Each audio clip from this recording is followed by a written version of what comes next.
Hello everyone, welcome back to our channel Sonu Mousumi blogs. কেমন আছো তোমরা সবাই? আমি তো খুব ভালো আছি। চলে এলাম একটা নতুন ব্লগ নিয়ে। টাইটেল থাম্বনেল দেখে নিশ্চয়ই বুঝেই গেছো আজকে ব্লগটা কী নিয়ে হতে চলেছে। এই ব্লগটার জন্য তোমরা অনেকেই ওয়েট করেছিলে আর অনেকেই বলেছিলে যে 7 মাসের ভিডিওগুলো দাও, 7 মাসে যে 7 খাওয়ানো হয়েছিল ওই ভিডিওগুলো দাও। তো চলো আজকে সেই ব্লগটাই তোমাদের সঙ্গে শেয়ার করব। এইটা ছিল 7 মাসের মানে যেদিন 7 খাওয়ানো হবে তার আগের দিন। তখন আমি বাবার বাড়িতে ছিলাম।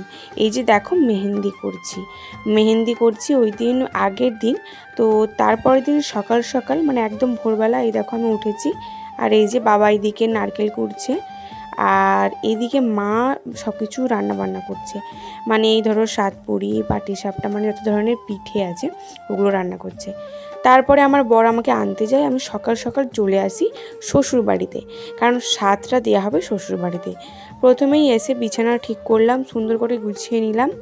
আমি যখন এসে দেখি ঘরের অবস্থা তো খুবই খারাপ। আর বিছানা এসে আমি আগে বললাম বিছানা ঠিক করো, বিছানাটা ঠিক করলে যেন আগে শান্তি। এইদিকে দেখো বিছানা ঠিক করে ও কিন্তু আয়নাটা ভালো করে পরিষ্কার করে নিচ্ছে। আর তারপর এদিকে ছোট ভাই আর ও মিলে ওগুলো সব ডেকোরেশন করবে, তো ওইগুলো সব নিয়ে বসছে আর ফোলাচ্ছে। এগুলো আমি আগে থেকে অনলাইন থেকে কিনে রেখেছিলাম এরকমভাবে সাজাবো বলে। ও কিন্তু জানতো না যে আমি এগুলো কিনে রেখেছি। যখন নিয়ে এসে বলছি যে এগুলো ভালো করে ডেকোরেশন করে দাও, বলছে ও তুমি আগে থেকে কিনে রেখেছিলে? আমি বলছি হ্যাঁ, তোমার তো কোনো দায়িত্ব নেই, কি আর করবো, নিজেকেই সব কিছু জোগাড় করতে হচ্ছে, ওই সব বললাম। তারপরে এই দেখো এইখানে এসে এখন সুন্দর করে ডেকোরেশন করছে। সবাই প্রথমে ভাবলাম যে কোথায় ডেকোরেশনটা করলে ভালো লাগবে, তারপর ভাবলাম এখানেই করি। দেখো তো ঠিকঠাক করে সাজাতে পারছে নাকি। ও সাজাচ্ছে ভালো করে আর আমরা এই দিকে দাঁড়িয়ে আছি আর বলছি ওইটা এইখানে দাও, ওইটা এইখানে দাও, তাহলে আরও বেশি ভালো লাগবে। তো তারপরে আমি চললাম স্নান করতে। এই দেখো হলুদ মেখে স্নান করে এসেছি, হাতও হলুদ হয়ে গেছে, ওইটাই দেখাচ্ছিলাম তোমাদের। তারপর যখন দেখি মা বাবা চলে এসছে, ওই তো বাবা টোটো নিয়ে চলে এসছে, যত রকমের জিনিসপত্র ছিল ওগুলোও নিয়ে চলে এসছে। আর বাবা এখন টোটোটা ব্যাক করে নিয়ে যাবে, ওইখানে পাশে রেখে বাবা আসবে। মা আর বাবা দুজনেই আসবে, কারণ অনেক কাজ আছে, আমাকে সাত খাওয়ানো হবে, তো অনেক নিয়মও আছে, ওগুলো সব করবে। ওই যে দেখো টোটোটা নিয়ে যাচ্ছে। তোমরা তো জানো সবাই আমার বাবা টোটো, এটা আমার বাবা টোটো আছে, ওইটা তো আমি ব্লগ ছেড়েছি। ওই ব্লগটা যারা যারা দেখোনি তোমরা চাইলে দেখে আসতে পারো, আমি ডেসক্রিপশানে লিঙ্ক দিয়ে দেবো। এই দেখো এখন ও মা বাবাকে প্রণাম করে নিচ্ছে আর তারপর তো আমিও প্রণাম করে নিলাম।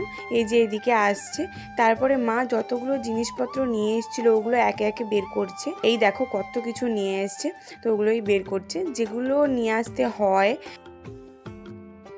এই দিকে দেখো আমার স্নান করা হয়ে গেল, মা বাবাও চলে এলো। আর এই দিকে এনার এখনো ডেকোরেশন কমপ্লিট করে উঠতে পারেনি। এই দেখো এখনো বেলুন ফুলিয়ে লাগাচ্ছে। তারপর দাদু তাড়াহুড়ো করছে, বলছে তাড়াতাড়ি কর, কারণ ও স্নান করে আমার সঙ্গে বসবে। আমার তো স্নান হয়ে গেছে, মা বাবাও চলে এলো, সব কিছু জোগাড়ও করা হয়ে গেছে।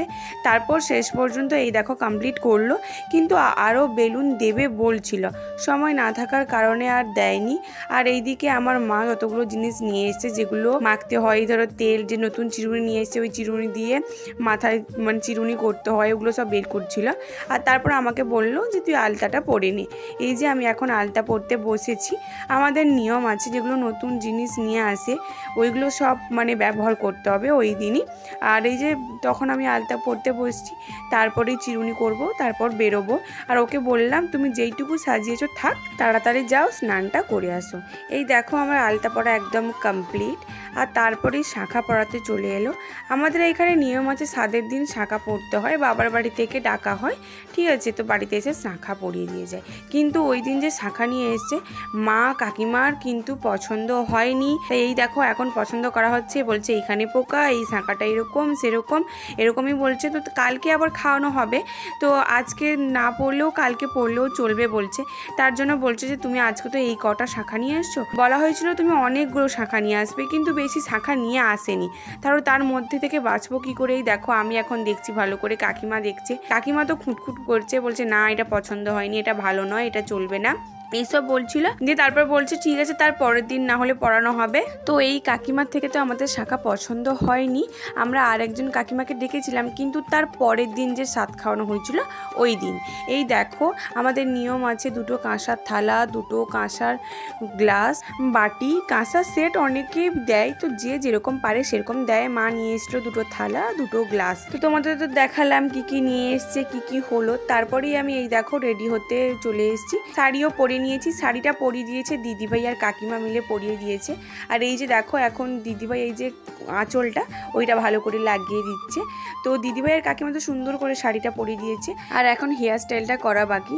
আমি দিদিভাইকে বললাম ভালো করে চুলটা বেঁধে দাও না।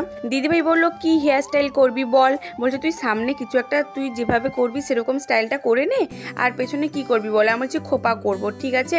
তো বলছে ঠিক আছে তুই সামনে হেয়ার স্টাইলটা করে নে, আমি পেছনে ভালো করে খোপা করে দেবো। এই দেখো এখন খোপা করে দিচ্ছে। আমাদের এইখানে এই খোপাটাকে বল খোপা বলা হয়। আচ্ছা তোমাদের সেখানে এই খোপাটাকে কি খোপা বলা হয় তোমরা অবশ্যই কমেন্ট করে জানিও, তারাও একটু পরেই দেখাবো। আর এই দিকে দেখো থালা সাজানো এখন শুরু হয়ে গেছে, মা আর বড় কাকিমা মিলে ভালো করে এখন সাজিয়ে নিচ্ছে। এই দিকে বলতে গেলে আমি প্রায় রেডি, আর এই দিকে থালা সাজানো হয়ে গেছে, কিন্তু আমার বরমশাই এখনো স্নান করতে গেছে, এখনো আসেনি। ও এসে আবার রেডি হবে। এই দেখো শাড়ি তো পরা হয়ে গেছে, আর চুলও বাঁধা হয়ে গেছে।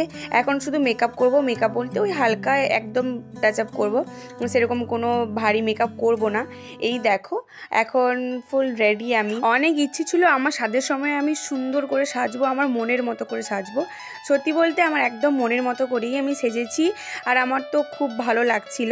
এই শাড়িটা আমি নিজে পছন্দ করে এনে নিয়েছি, আর বাবার বাড়ি থেকে শাড়ি দিতে হয়, মার সঙ্গে গিয়ে এই শাড়িটা কিনে নিয়ে এসেছিলাম কাঁথি থেকে। তো এই দেখো শাড়িটাও কেমন লাগছে তোমরা অবশ্যই কমেন্ট করে জানিও। এই শাড়ির ম্যাচিংয়ে ব্লাউজটাও কিনে নিয়ে এসেছিলাম, ব্লাউজটা কাটানো নয়, ব্লাউজটা কেনা হয়েছে। আমি তো ফুল রেডি হয়ে গেলাম, কিন্তু আমার বরটা কোথায় গেল, কখন এসে সাজবে? এই দেখো আমার তো ভিডিও করেই যাচ্ছে। আমার ননদকে ফোনটা ধরিয়েছিলাম, আমি বলছি তুই ভিডিওটা করে দে ভালো করে। এই যে দেখো আমাকে দেখাচ্ছে, আর ওইখানে খাটে দিদিভাই, বড় কাকিমা, আমার মা সবাই এখানে বসছিল, আর সবাই আমার সঙ্গে কথাও বলছিল। সবাই বলছে হ্যাঁ খুব সুন্দর লাগছে। এই দেখো সব কিছু কিন্তু কমপ্লিট। তারপর আমার বরমশাই এলো, এই যে দেখো এখন রেডি হচ্ছে। ওকে আমার বাবার বাড়ি থেকে এই জামাটা আর এই প্যান্টটা দিয়েছে, ও কিন্তু নিজের পছন্দেই এই জামাটা কিনেছে, আর আমি তো শাড়িটা নিজের পছন্দেই কিনেছি। যখন আমরা কাঁথি গেছিলাম তখন কিন্তু এই ভিডিওগুলো করে রাখিনি, ওই জন্য তোমাদের সঙ্গে শেয়ার করতে পারলাম না, ওই জন্য তোমাদের বললাম। আচ্ছা আমার শাড়িটার কথা তো তোমাদের বললাম, ওর জামাটা কেমন লাগছে তোমরা কিন্তু অবশ্যই কমেন্ট করে জানিও। ওর ভেতরে কিন্তু গেঞ্জি আছে, তো ওটার সঙ্গে সেট করা ছিল। এই দেখো জ্যাকেট যে ওপরে ওটার সঙ্গে সেট করা ছিল, ওরকম দেখেই ও পছন্দ করে নিয়েছে। তো এখন কিনে নিয়ে এসে বলছে কেমন একটা লাগছে, তোমরাই বলো তো কেমন লাগছে। আমি দেখো বসতে গেলাম, ঠিক আছে, আমার বর কি একটা বললো, কি একটা নেবে না কি একটা বললো, তারপর আমাকে আবার উঠতে হলো। মানে আমি বসতে গেলাম, তারপর বললাম যা আমাকে আবার উঠতে হবে। আমি বলছি ঠিক আছে, আবার এই যে উঠলাম, কি একটা চাইছিল ওই জন্য। তারপর এই দেখো দুজন মিলে একসঙ্গে বসলাম, এখন আমাদের খাওয়াবে। এর পরের পার্ট তাড়াতাড়ি আসছে, তাড়াতাড়ি তোমরা ভিডিওগুলো দেখতে থাকো। Tata bye.